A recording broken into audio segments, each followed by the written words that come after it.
Breaking up on me, Derrick.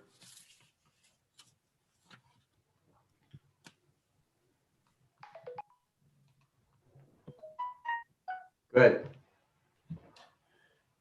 Good evening, folks, and welcome to tonight's episode of The Roundtable. I am your host, Danny Ellyson, here on the Grayson Network, and today is March 10th. In our process of conversation this evening, we will discuss a lot going on with the Biden administration, its failures, and even committee members admitting the failures that are at hand. But I would like to open the show tonight with some, stark warning, maybe something that we think about a little bit, all the way back from 1933. So bear with me for just a moment while I read this to you, because I don't want to misquote it. This great nation will endure as it has endured, will revive and will prosper. So first of all, let me assert my firm belief that the only thing we have to fear is fear itself. Nameless, unreasoning, unjustified terror, which paralyzes needed efforts to convert, retreat into advance. In every dark hour of our national life, a leadership of frankness and vigor has met with an understanding and support of the people themselves, which is essential to victory. I am convinced that you will again give that support to leadership in these critical days. That, ladies and gentlemen, is Franklin D. Roosevelt in his inaugural address, March 4th of 1933. What stark words that have placard and place with us here even today. That being said, folks, I'm going to yield to Derrick Grayson to open the show with his introductory remarks. And after that, Brian Slawinski, we're going to come to you, and then we're going to kick off the topics for the evening. You're on mute, Derrick. All right. Yeah, I was my mouse is going a little slow. I just want to highlight three things, Danny, that I found amusing. Number one, this group of Christians, and I don't have the organization in front of me, but I think Josie saw my post on Facebook, wrote a letter to the Biden administration, Danny, complaining that Biden did not keep in the Hyde Amendment, which is what allowed Trump to defund Planned Parenthood. So they lamented that, and the Biden administration came to us and asked for our support, and we told him, we'll give you our support, but we want to ensure that you keep the Hyde Amendment alive.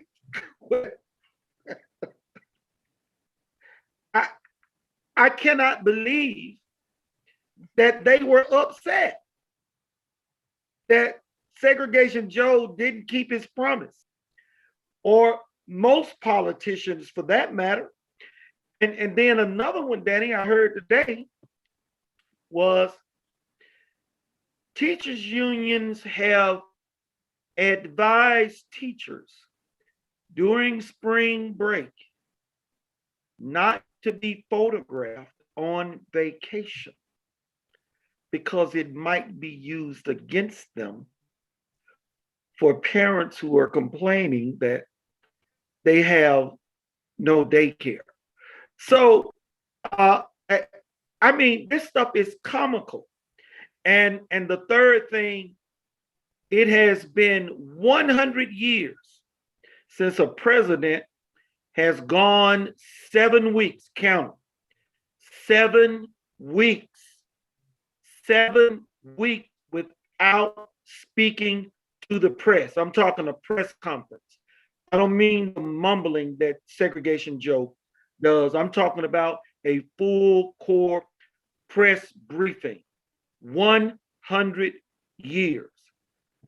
Listen, man, I'm just sitting back, just being amused each and every day. And I'm going to steal Josie's thunder on this fourth item. You know what we've been talking about, our plan to pull people together, the Constitutional Coalition.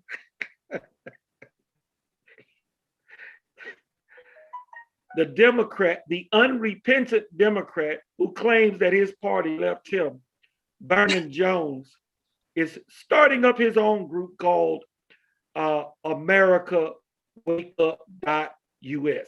So,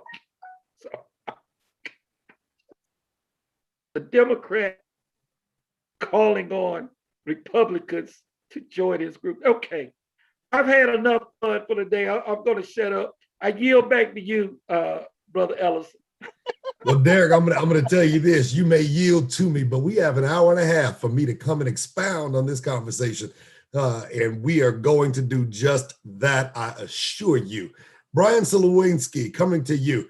Give us your local feel. What's the temperature where you're at? Where are we at this evening? And from there, we'll get into our topics. I'm seeing more and more lack of candor from President Biden. I think he's getting a lot worse, and I'm making a prediction right now. I don't think he'll be in office by fall. I think Harris will be in charge by fall, the way he's going. Well, fair enough. Let's talk about Roberta Jacobson. For those of you that do not know, Roberta Jacobson is the director of border integration in the southern border of the United States. She is directly responsible for reporting and also enforcing the laws at our southern border. She has come out on record and openly stated that the influx of migrants at the border was no mistake, that it was well planned, it was intentional, and that the Biden administration is responsible.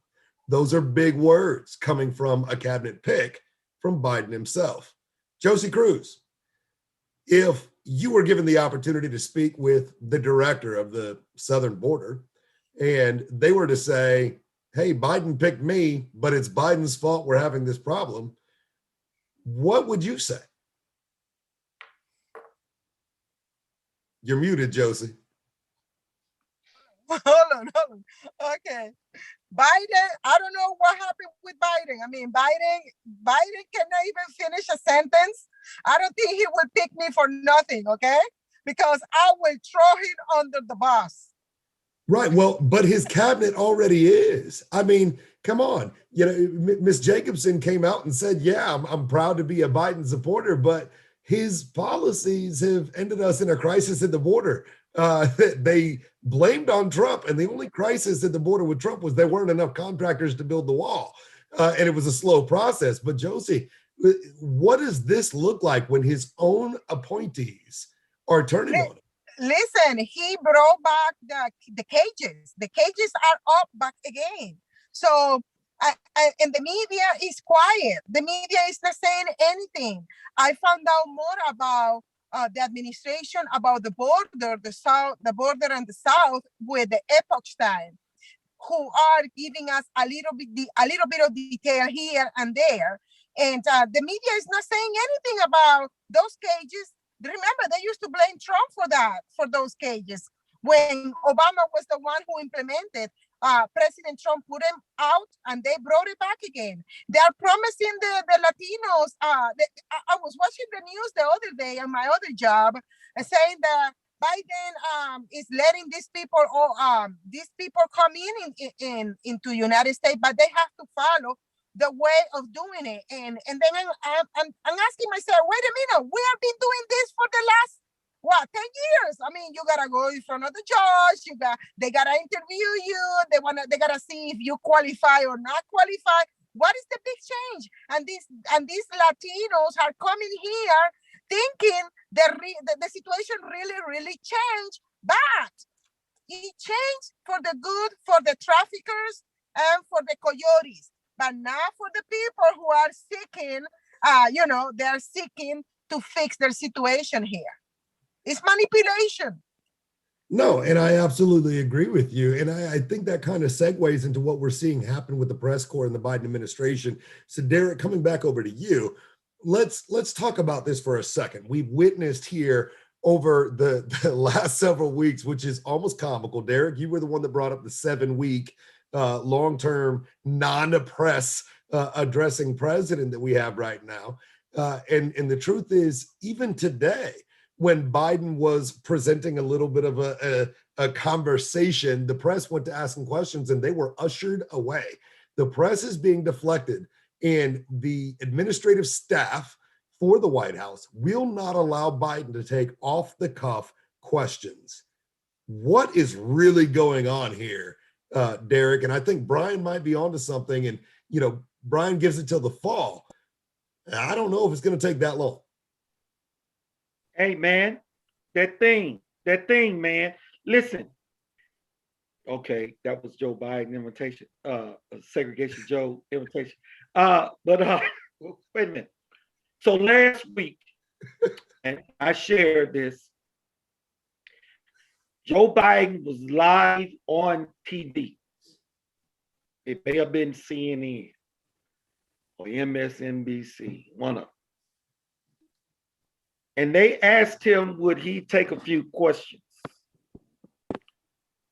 Biden, of course, said, of course, I'll take a few questions, and immediately pulled the plug.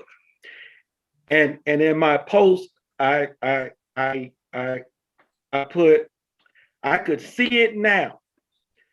Biden's people in the background, when he said, of course, I'll take some questions, I could see him going, cut it now, damn it, cut it. They did not want that man to take any questions. Let me tell you something. See, when you have a man that walks around and says things, I remember when he said this about Obama. He said, listen, I know the guy. He carries a big stick. You get the implication, right? You cannot spin Joe Biden away as president. That is the reason. He was called the gaffe machine for a reason. Hey, poor kids are just as smart as white kids. I mean, I could go on and on and on. This is Joe Biden. And so I put a post on Facebook, and some woman came back and said, thank God for Joe Biden. I said, thank God. They had God, capital G, capital O, capital D. I said, are you kidding me? Are you daft? Yes, I asked this woman, was she daft? One, and I laid it out. I said, Biden said that men can use women's restrooms, undid what Obama had put in place, the transgendered.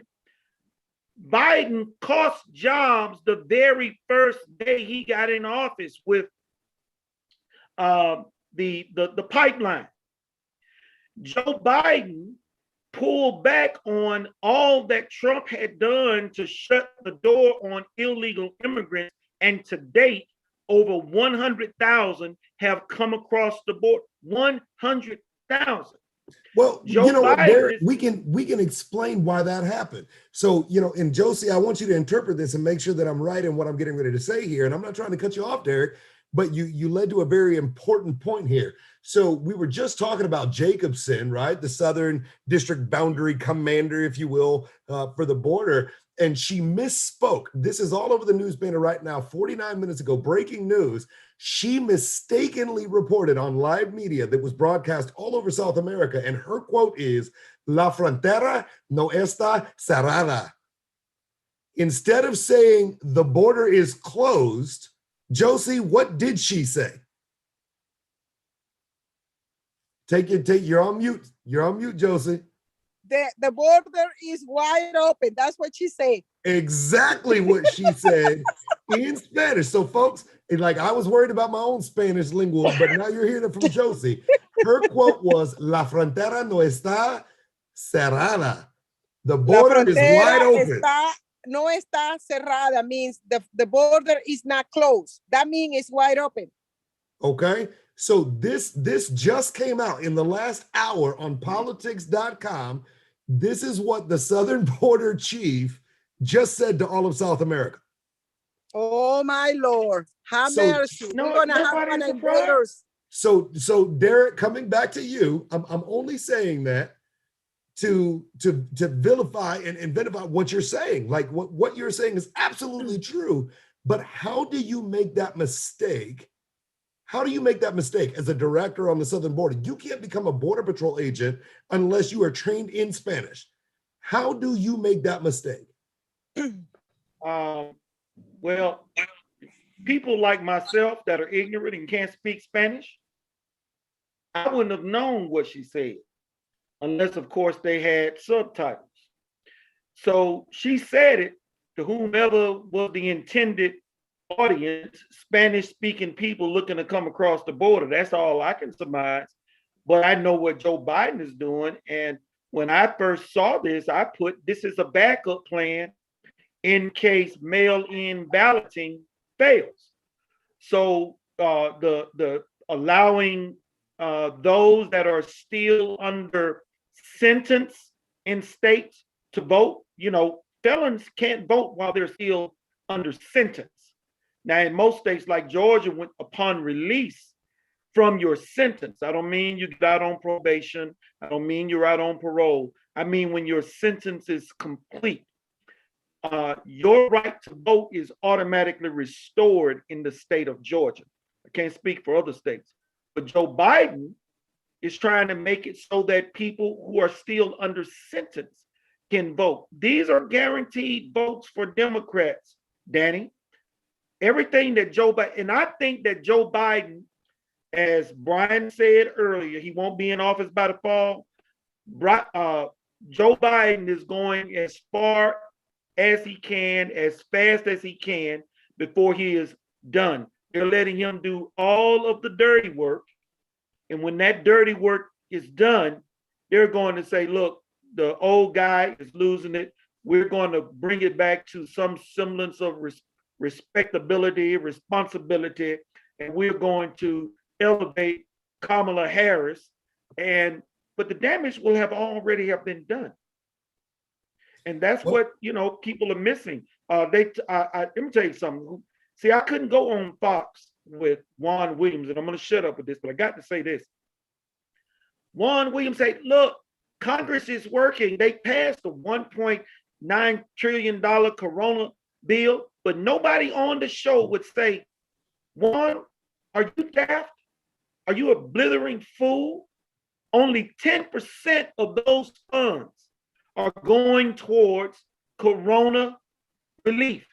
The other 90% is for any and everybody that's got a problem, any and every blue state that needs to be bailed out, any and everybody that's got their scale back on top of money changer's table looking to be paid off. But nobody on Fox would call him on it. And I don't understand it. And I know that's why I've never been on Fox, because I'm subject to say it, because I would have had to call him out for that damnable lie that he told about Congress is working. Yeah, Congress is working for themselves, not for the people. Well, I don't think that that's an argument that anybody on this panel or anybody that frequents this show would oppose, Derrick. I think we're all on the same page that even some of our Georgia representatives that we were hopeful in have fallen into that system, even after several conversations with those of us that try to protect us. But then again, you've got Derrick Grayson, the man that warned us all, don't trust them. Coming over to Jim Higginbotham. Jim, for a second, I can see you over there. I know you weren't expecting me to come to you, but I'm going to. And that is, I see the frustration on you. And I see you kind of turning around in this conversation about the border, right? And I think it's important, folks, that I preface this. I have children and grandchildren of Hispanic backgrounds.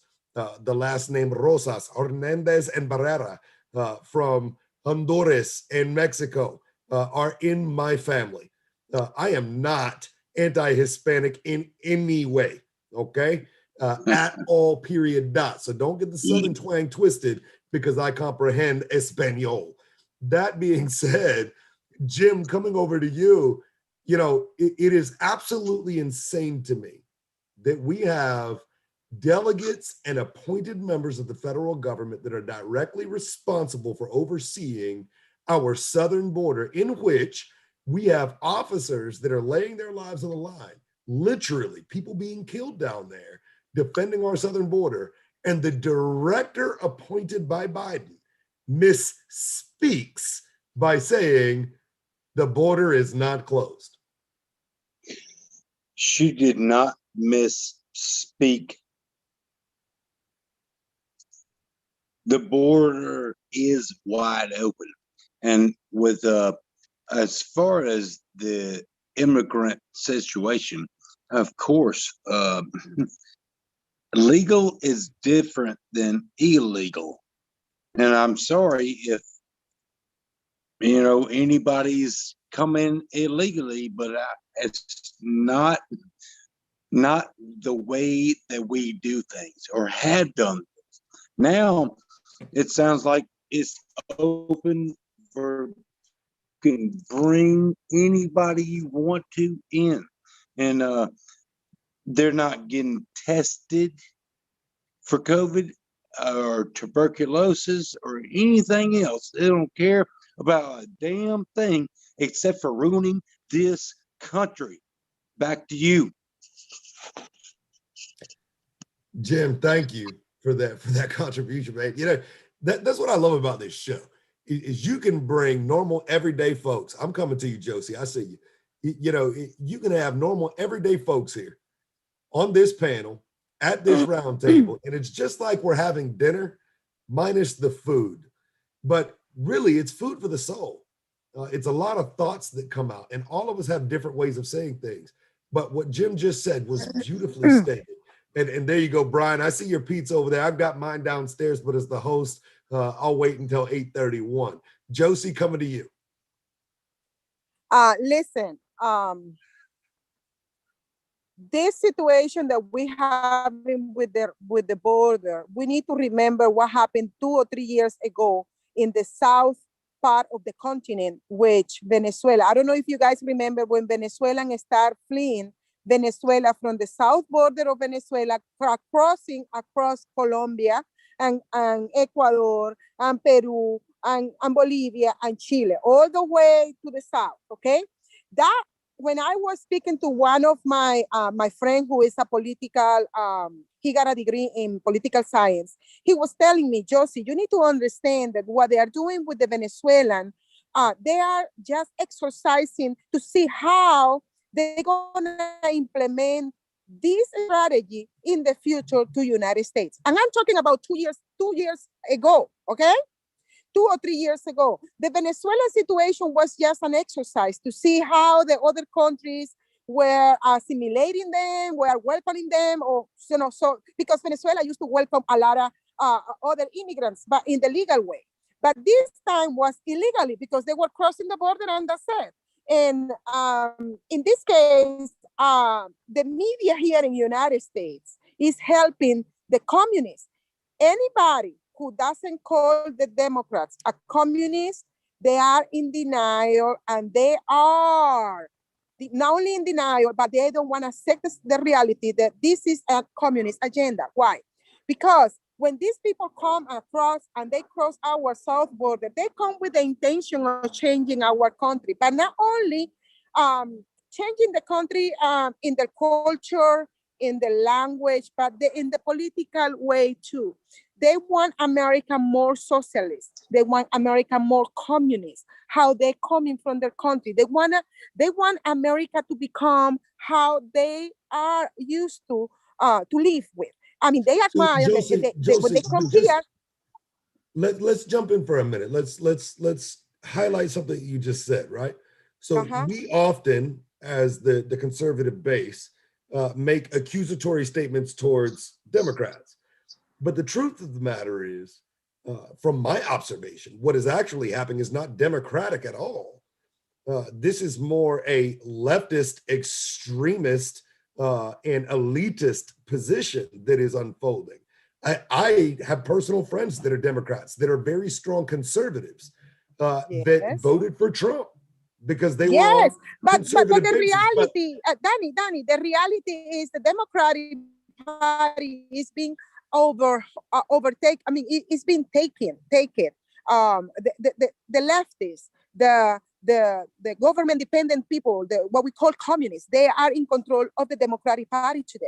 I mean, Well, yeah, I am not saying that every member of the Democratic Party is a communist. And you just say that exactly what you were saying. There is a lot of conservatives who were, they even voted for me the last elections. Okay, a lot of Democrats came and voted for me. But the situation is, the whole idea of bringing these people from Central America is because their mentality is to change America in every aspect of our life. Not only with the Black Americans, depending on the government. I'm talking not all of them, but most of them, and the Latinos who already are here. They're bringing more because what Derrick says is true.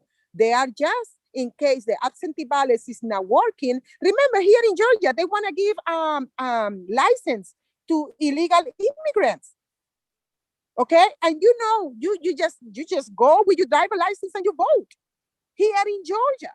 And the other day, Judge Nally, yes, Judge Nally told me, do you know that Georgia can give a residence to any illegal immigrant who come here if they ask for it? Do you remember that conversation that we have like 4 weeks ago?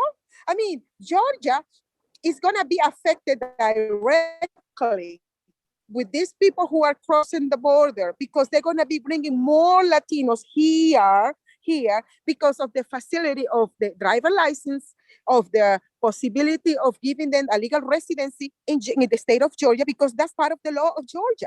So the leftists, the communists in leadership, they are just providing the physical mentality, spiritual, and change of the America completely by using us, the Latinos from Central America. That happened in Europe when all these Syrians they flee on the north part of Europe, and they are all of them Syrians, in this case are Muslims. They are now in France, in Germany, all that, and they're creating a lot of problems, and they're changing the mentality of European, including Spaniards, I mean, and so on. We can keep on talking about this, but this is just a strategy that they put in practice in Venezuela. It got perfectionated, and now they are implementing it in us here.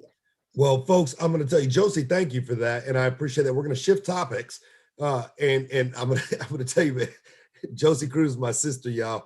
I love some Josie Cruz. I really do. Folks, you need to understand that through all of this and everything that we're talking about the preservation of our Constitution. We're talking about the preservation of your hard work here at home. And we're talking about a government that was elected to represent you because they came from you. They're by us, and they're supposed to be for us, and they are currently compromised. You need to know this, and you need to pay attention. Brian Slawinski, coming to you. As we're on the topic about a compromised government, let's have a conversation about one Merrick Garland. The Senate has now confirmed Mr. Merrick Garland as the Attorney General for the United States. Let's see how many brooms are getting ready to come out in DC, and things are getting ready to be swept under the floors of Congress under siege by Republicans. What say you, Brian? I agree. I think you're going to, why haven't we heard anything about Hunter Biden's laptop? Why have we not heard anything about, I forget who was married to the Hillary Clinton's, Anthony Weiner's laptop? Why haven't we heard anything about any of that kind of stuff? Because it's been swept under the rug. Well, the second you get a new attorney general, no indictments are going to roll out. Everything's sealed. It's swept. It's going to be either dead docketed or classified in some type of way due to national security, right? So for the better interest of national security, we refuse to disclose anything. That's what they throw it underneath. I mean, I was just watching a hearing of the lady was being questioned by Ted Cruz. She's running for assistant attorney general. She was assistant attorney general under Obama, and every question that she answered, she didn't answer the question. I mean, she literally obfuscated on everything and basically said, I'm gonna do what I want. Well, that's the same thing that the AG did in his Senate confirmation, right? So when they came out and they said, well, how would you address this case? Or how would you address that case? He was like, well, I'm not really familiar in that level of case law. But my interpretation is that the law stands. And that's the answers he gave that qualified him for Attorney General. So the people that I'm more qualified, and I'm not even a lawyer, to be Attorney General of the United States, because I would actually follow the Constitution of the United States. They're not right. And I would argue that they could ask me the same questions. And if you can become the AG by answering the way that he did, I'm volunteering for the next time the seat comes open. Give me a call. I'll refuse to answer anything and just say the law applies. Not a problem. I can do that. Well, you just got to remember, all lawyers are liars. But nonetheless. So moving on, that's a fun piece, right? So of course we're looking at the breaking news and we're watching everything that's going on. And now I want to start a little bit of a fire.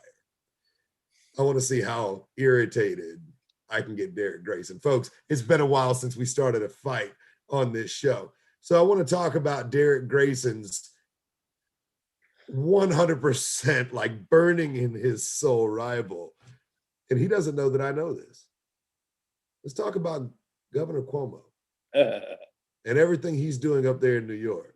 The man is Derrick Grayson's polar opposite. Everything he believes and everything he speaks is completely contrary to Mr. Derrick Grayson. So now they're saying Cuomo's in trouble. Derrick, what say you?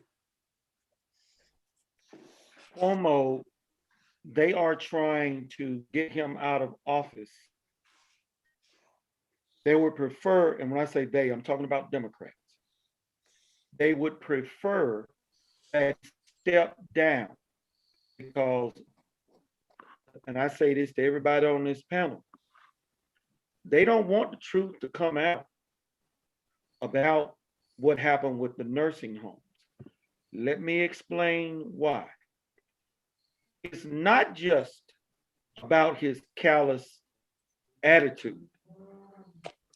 It is not just about the fact that they withheld information deliberately to keep it from being released. Yep.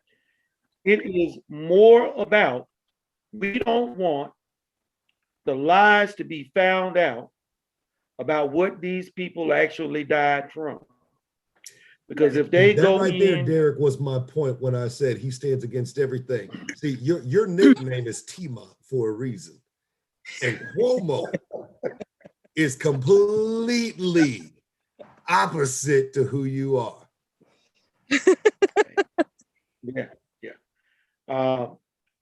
But Cuomo, and I've used this word before when I speak of politicians. A lot of people aren't familiar with the word, but I know everybody, all of my esteemed panelists here, and as well as the host, are familiar with this word. It's called hubris. Yes. Hubris is that thing that Satan, he wasn't the creator of all things, yet he wanted to be God, sought to usurp him. Didn't even apologize when he got busted.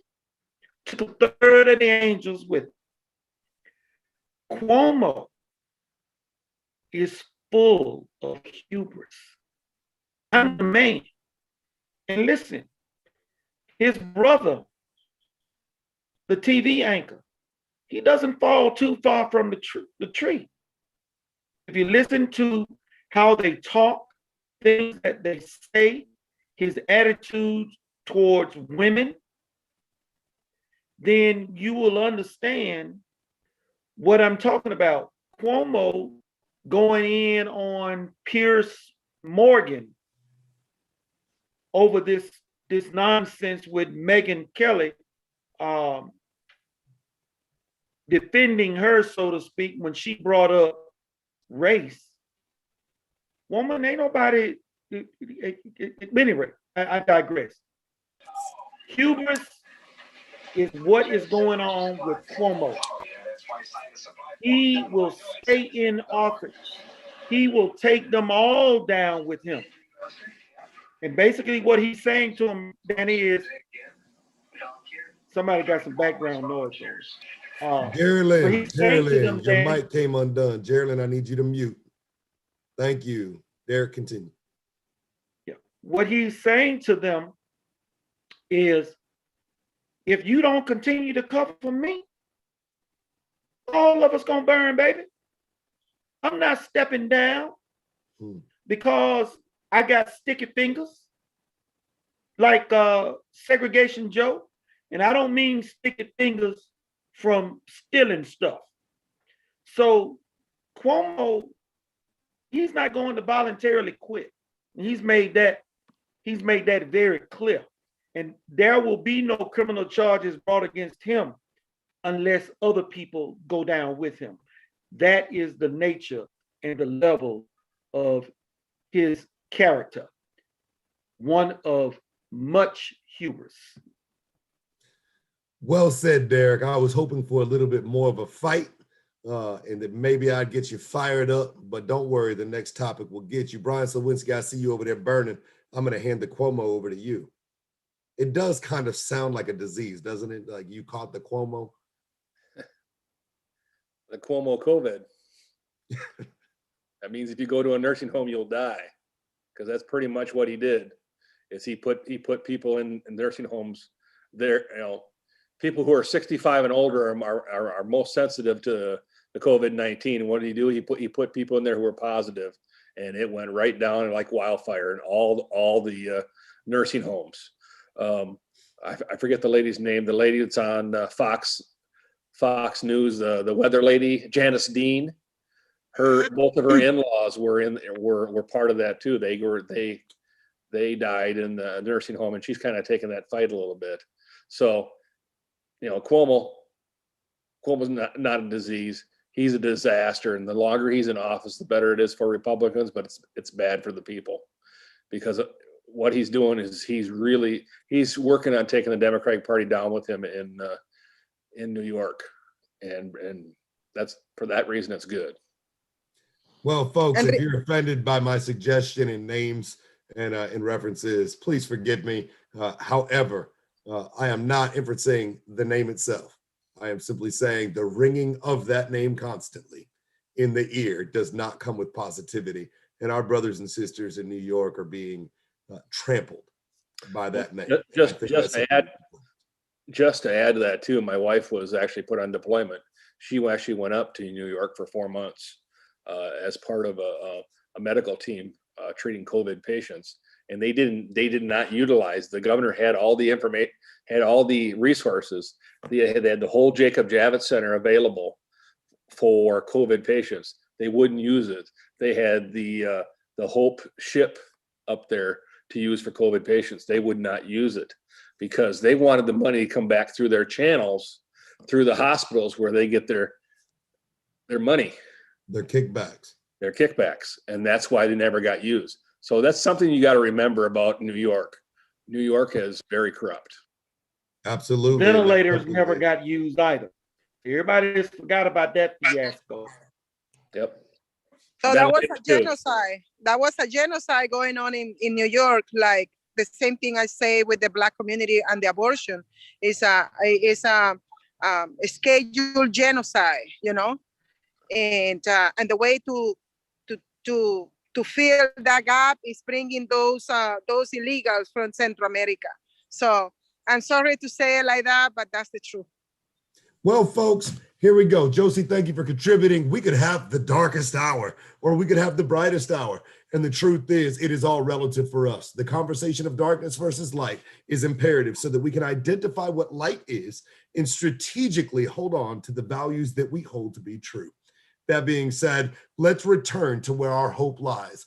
The fact is, President Trump is now out and making public statements of his nominees and people he is calling to order. And I am proud to announce here live on this show that today, President Donald J. Trump has asked Herschel Walker to step up and run for the United States Senate right here in the state of Georgia. This is breaking news. It is all over the channels, and I want to go through the panel right now and get everybody's feedback. Herschel Walker has been endorsed by the President of the United States and called to run for the United States Senate. Derrick Grayson. Well, So how do I say this delicately? Oh no, say it. This is the Say round it. table, baby. Just let it come out. I've seen who Herschel Walker has endorsed in the past. Now, let me qualify this statement. There are a lot of people that voted for Donald Trump, that support Donald Trump, that are Rhino supporters. They just don't know any better. Not that they are wrong in supporting Donald Trump, but setting Donald Trump aside, they are diehard Rhino supporters. And in the past, I have seen the people that Herschel Walker endorses. He has endorsed a number of rhinos, and all I did was just shake my head. Now, you know, people don't like when I lay it down, but the man has endorsed people that don't give a damn about the Constitution.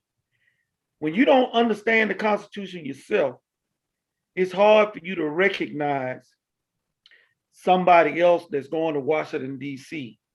that does not support the Constitution themselves. And Herschel Walker is one of those people. He probably has as much knowledge about the Constitution as my 25-year-old daughter. So, you know, I make special exception for Donald Trump and people that support him simply because of who Donald Trump was. Donald Trump was everything but establishment. And therein lies the rub. And if I might contrast that, Michelle Green back in the news again, basically waving a flag. Hey, Georgia, I think her district is the 14th. I'm fighting for you.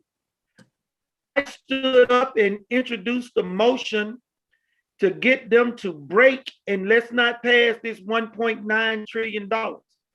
40 other Republicans in the House basically said, lady, go somewhere and sit down. Yeah, go somewhere and sit down, Michelle. You're the same one that ran on QAnon and all the other stuff, then got up there and you were telling the Democrats, I've learned my lesson. Q was a lie. Now, I'm not saying I'm a supporter of Q at all. I'm just simply saying when your word has no value, you ain't got nothing to say to me. And the theatrics, it's time out for it. Well, I'm going to introduce a bill to impeach Joe Biden. So that is the level of people that we continue to get to go and run for office. And I just don't think that Herschel Walker has demonstrated to me that he even understands what the Constitution is all about. I'm sorry, that's just that. And Danny, I said on the other show before that my fear would be that people got the endorsement that do not, cannot, and will not stand for the Constitution first and foremost. Now, everybody like to say, well, Donald Trump don't know nothing about the Constitution himself. Well, that's a bunch of BS. And I ask him all the time, show me where Donald Trump has violated the Constitution. There were no more new wars. He tried to ensure that the border was secure. He wanted to vet terrorists or potential terrorists from coming into this country. He wanted to fix trade, make it fair and balanced. He felt that blacks should be treated the same. I'm gonna have to step in and we can do that another show. And I don't mean to cut you off. Please accept here, but I want to stay on the topic where we're at and go around the round table. I appreciate your insertion and your comments about your opinion and basis on the Herschel Walker nominee. Now, keep in mind, folks, I haven't had my say so either. So we're just going to go around about Herschel Walker. Coming over to Brian Sawinski, your opinion on President Trump's call for Herschel Walker to run for the United States Senate here in the state of Georgia. I think that he's playing chess. Herschel Walker has great appeal because of obviously being a outstanding football star at the University of Georgia. He's very well known in Georgia. He's well liked. President Trump has known him for a long time when he was with the USFL. I don't know if you remember that at all, but Herschel Walker was also involved with that at that time. That's when they first kind of met. So he's known Herschel Walker for a long time. And I think this is more of a personal endorsement versus a policy endorsement. I would keep an open mind on this. I know personally, I don't think he knows that much about the Constitution, but he's well known. The question is, can he be taught, or can we get people in there that can give him the education that he needs to hammer on Warnock? I think with him jumping in right now, I think he will actually be the front runner. I think that will stop a lot of other politicians from coming in that were thinking about it. The real question is who's all going to jump into this race? If it's just him and someone else, I think he'll win. But I'm glad you brought that up, Brian, and I'm gonna have you hold there because I'm not gonna let anybody take my thunder on this one. Okay, Josie Cruz, coming to you. Herschel Walker, nominee for Trump. Trump's calling him to run. Now, Herschel Walker has not announced himself. However, Trump has called him to. What say you? So my question is, what happened with Collins? So it's not Collins. It's not Perdue. Just wait. You're no longer going to hear about Collins in the federal. This was strategic, and mark my words, folks, you're going to watch Collins resurface in our governor and lieutenant governor race. It is coming. Mark my words. Exactly. I was going that way. So that means that he probably is going to go for the governor, because remember the last campaign that he was here, he was saying he was supporting Collins, and he said, I want you to, I hope you run for the governor because I'm going to come down here and campaign against him. Well, let's stay with Herschel Walker right now, Josie. I don't want to take off. Let's stay I with was Herschel. just getting ready to tell her the question was Herschel Walker. Yeah, let's stay with Herschel. Well, I need to investigate him a little bit more because, I don't know too much about him. But, President Trump now is coming with a vengeance. He learned his lesson. He appointed Kemp and the situation, everybody knows how the results came out. It was very bad, not only for the state of Georgia, but for the whole nation. And he didn't do nothing about the fraud going on. And yeah, it's like Brian says, it could be a strategic, like a chess, playing chess and see what's going to happen. Well, I got to investigate him. A chessboard in the game chess only works when all the pieces are on the board. Thank you, Josie. Jim Higginbotham, talk to me. Herschel Walker, I saw you in your message saying you might be the only one that met Herschel, and I would argue with you. I personally have had interactions with Herschel Walker, so I'm going to yield my opinion to the very last, but go ahead, Jim. Okay. Well, I know, I met him only once. I was young, but he was very loving. He has fought his whole life, as you know. He's various sports fought, and he fights today. He does not, as far as I see it, compromise on his values. He is a great person as far as I know. And I'm not saying that he should be run for Senate. I'd like to see him run for governor. As far as I know, he's never wavered at all. So enlighten me. Absolutely. And Jim, For that, I thank you. To our panelists, everybody here, we're going to do one more round here. And in this round, I'm going to give you 2 minutes for your closing statements on a short Danny, show. We've Danny, got Danny, hold on, Danny. Josie. Yeah, I Hold want on. to welcome Alan Hutchinsman. He's gonna trying to run for the district number 11. I invited him to be part of the roundtable. I just saw him in here. Okay, thank I'd you. like to hear what And he has to say about the Herschel issue too. We'll come back to you in just a second. Let me remind you that I am the host of the roundtable. That being said, as I was saying, each of my panelists, we're going to come through on a 2-minute wrap up because we're missing half the panel for this evening.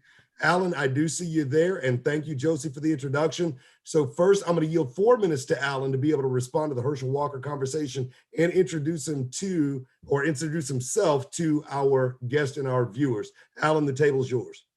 Thank you. No, with Herschel Walker, I've been paying close attention to Herschel Walker for the last several years. He's very, sorry, my cat's playing in the way. He's very active, been participating in a lot of stuff when it comes to the Republican Party. He's been watching. Mr. Grayson, you mentioned a little while ago about the rhinos and things of that nature.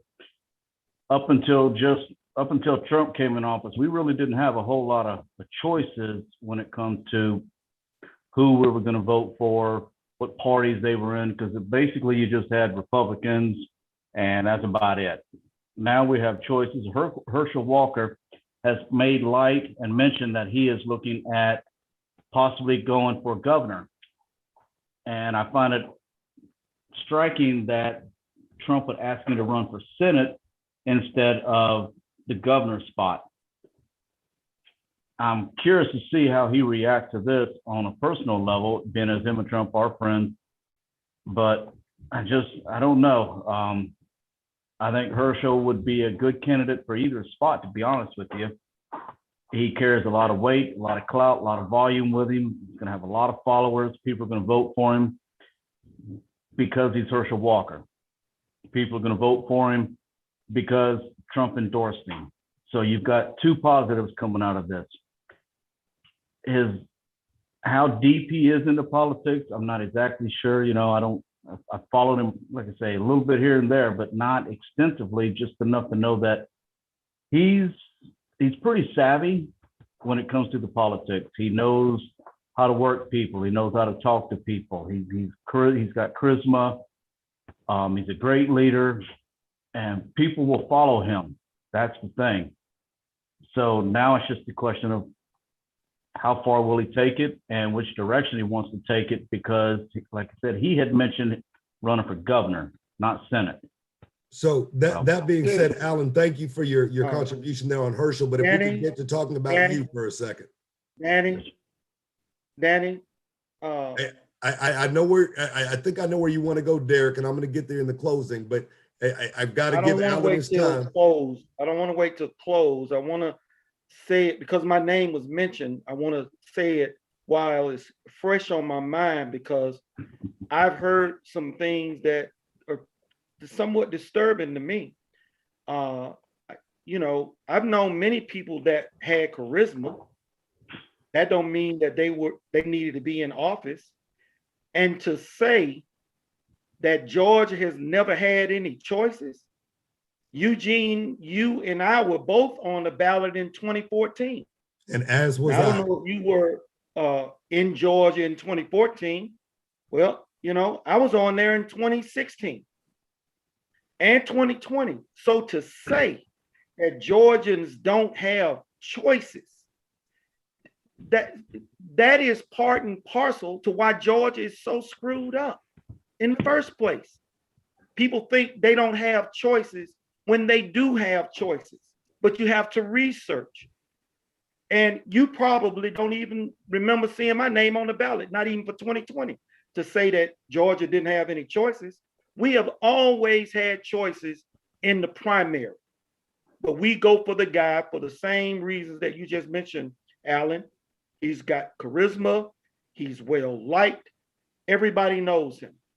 Those appear to be the qualification to win an election here in Georgia. Oh, and of course, the obligatory millions of dollars that's thrown into your campaign by either the GOP or the PACs. That is the problem with Georgia politics, and it's time for it to end. All right, And don't Derrick, forget the I'm gonna cut you. blacklisting. I'm gonna cut Don't you forget off. the I'm gonna blacklisting. cut you off, Josie. Hold on. I'm gonna cut everybody off because we're gonna have some sense of order on this show here. We've done good this far. All right, but I'm gonna cut you off because you're stealing a little bit of my thunder. Alan, I want to come back to you. I told you I would give you 2 minutes to introduce yourself, and I want to hold to my word. Okay, Mr. Grayson, I do apologize for that statement. I was referring to previous years. I've only been in Georgia for going on 8 years. My name is Alan Hutchinson. I was born in Texas, raised in Louisiana, lived all over the country, served 8 years in the Navy, been all over the world. I've seen different cultures, different aspects of different lives from how people live. And I've done everything from, well, I've been a welder for the last 37 years. I build houses. I'm a blue collar guy. I'm just out there and I work. That's what I like to do. I like to get things done. I like get my hands dirty. And I don't like, pardon my language, I don't like half-assing anything. If we're gonna do it, you either go all in or stay home. And I know that everybody that's on this right here, you're committed or you wouldn't be here. Mr. Grayson, like you said, you've been on the ticket a few times, and I applaud you for that, which is you don't quit, which means you're a go-getter, and that's the kind of people I like to associate with. When I worked at Eaton Aerospace in Maryland, I did DC Habitat for Humanity. I coordinated the work days and stuff like that. Gosh knows I was a board of directors for churches in Maryland, where I served with the Westminster Baptist Church. The head, what they call the head trustee on the board. We scheduled all the salt and stuff for the snow. We did basically I coordinated all the work that had to be done at the church. I was also on the men's ministry where I coordinated all the schedules for all the builds that we did, where we were going out doing, the word eludes me for some reason. I can't even, wheelchair ramps, roofs, gardening, chilling, did all kinds of stuff for people. Alan, So, if you would, what position are you running for? Oh, District 11, State Representative against Barry Loudermilk. And where is District 11 in the state of Georgia? It is Marietta, Alpharetta, Kennesaw, Canton, or Cherokee County. Basically, if you take I-20 and I-85 and just follow that corridor going northwest. And you're saying state house, not state senate, correct? Correct. All right. And Alan, we thank you for joining us on the show tonight. To all of my panelists here, thank you for joining us tonight. In our wrap up, folks, here's the deal. We're going to get to that. I'm coming to you, Brian. Here's the deal. I'm probably going to hit a couple people dead in the throat. All right. So, but I want to be able to go ahead and give everybody their last words here because we got a little fiery this evening and I love it. I told you I wanted to fight tonight and I feel good about it. Brian Slawinski, your 2 minutes. Come on. Okay, well, quick question. Barry Loudermilk is actually Congress, United States Congress, not state representative or state senator. So that'd be Congress he's running for in the congressional district number 11. And I'm sure in follow-up conversation, Alan can talk with people in our team and we can go from there. Alan, just to make you aware that pretty much everybody that's talking tonight has ran for a federal seat, whether it be U.S. Congress or United States Senate. We'd be more than glad to talk to anybody that's got the heart to ambitiously step forward. Go ahead, Brian. As far as where it's going with Herschel Walker, again, he has the name recognition. He's very well known. He's very well liked. Problem is where he is on policy. We don't know that. I am concerned about, as Derrick pointed out, that he supported a lot of people he really shouldn't have been supporting. I don't know if he was told to do that or whatever, but I would much rather have somebody up there that's not well known, that actually stands for the United States Constitution and does what's right for Georgia in this country. There you go, Brian, stealing thunder yet again. All of y'all are nailing the closing on the head, and I love it because it means we're all on the same page. Folks, listen, tonight we talked about some pressing issues, things that are hot off the button in the topic for tonight. But listen, let me explain something to you. As long as you play politics and elect people based on celebrity, you will get celebrity results. And what you get on celebrity results is the Real Housewives of Atlanta. You get rehab with celebrities in Malibu.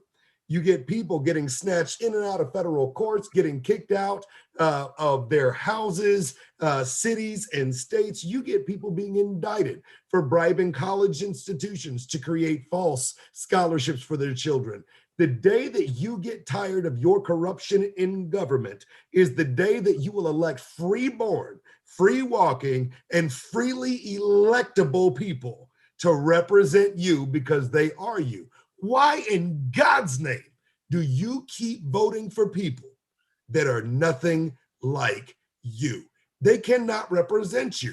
They're invested in money, stock holdings, celebrity, positions all over the world, in Hollywood, New York, Las Vegas, Chicago, Atlanta, and on and on and on. These people aren't like you. But you put your name on them, but they will never know your name. There's something wrong with you. If you cannot open your eyes and realize that the strategy to victory as the American people is for us to unite and talk about who was born here, who was raised here, who has worked here, like Alan said, who is blue collar, who will go out here and dig this ditch with me. As Derrick would tell you, he will get on his bike and ride with you. As Brian will tell you, he will educate you on the Constitution. As Josie will tell you, she will stand in the front of the line and hold the sign with you. As Jim will tell you, he will break bread with you. You understand? We are all part of you. And I will tell you, as the host of this show, call me. Let me feed you. I've had people on both sides of the aisle at my table. I've had extreme racism at my table on both sides of the spectrum. I have watched victory in Jesus through all of these things. But dare you not come to me and complain about the celebrity politics that we have in today's world and talk about how corrupt politics are. I understand Donald Trump was a celebrity to start with. I understand that Herschel Walker is a celebrity. I understand these things. If you want celebrity politics, then you sell your children to that system. That system is Hollywood. I damn the day my children will be sold to celebrity. My children will be represented by those that believe in the cross-bearing Jesus. My children will be represented by the hardworking men and women that soil this land, that feed our populace and work to defend us all.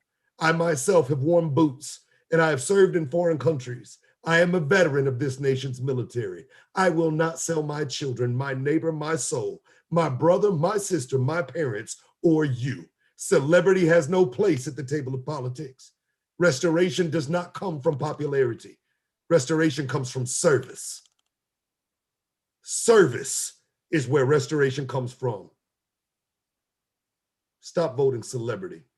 From me and all my panelists here on the show, we thank you for attending tonight's evening. From me and my family down here in the Low Country, we bid you a good night.